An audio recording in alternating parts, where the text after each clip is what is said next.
Donc il y a le Nova qui est pas mal, donc c'est un EQ qui est pas mal, il y a un petit peu de tout, et qui est gratuit.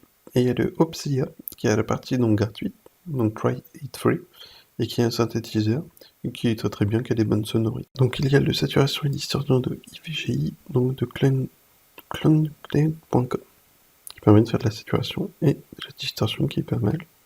Et il y a celui-ci qui permet de faire du shine et du sync sur les audios. Donc là, il y a le SSD 5.5 Free qui est une sorte de batterie, donc un EST de batterie. Donc toute la partie gratuite est vraiment pas mal.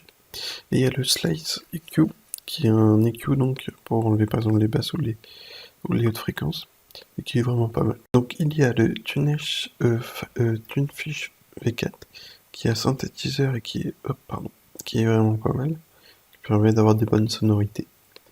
Il y a le Easy donc de The Ballet qui est gratuit et qui est aussi un synthétiseur et qui a d'autres sonorités. Donc là il y a le Convolution XT qui a par exemple des VST donc un peu des années 80-90.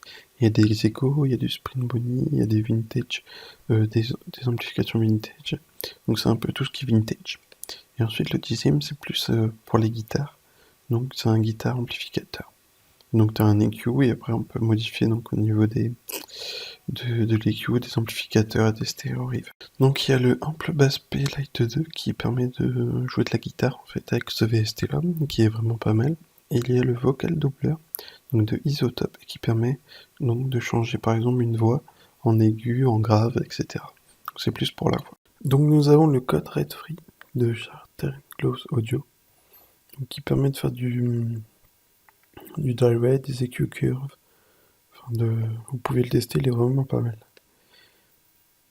Et l'autre, vous avez aussi donc le Fresh Air, donc qui permet de Mid Air, Head Air, Bypass, d'enlever les échos, les graves. Donc il y a le MGUC JR de Kangling, qui est un compresseur, et qui est vraiment bien. Et il y a le Ozone Imager de Isotope, qui permet d'avoir des EQ, donc de savoir où est le son à droite et à gauche.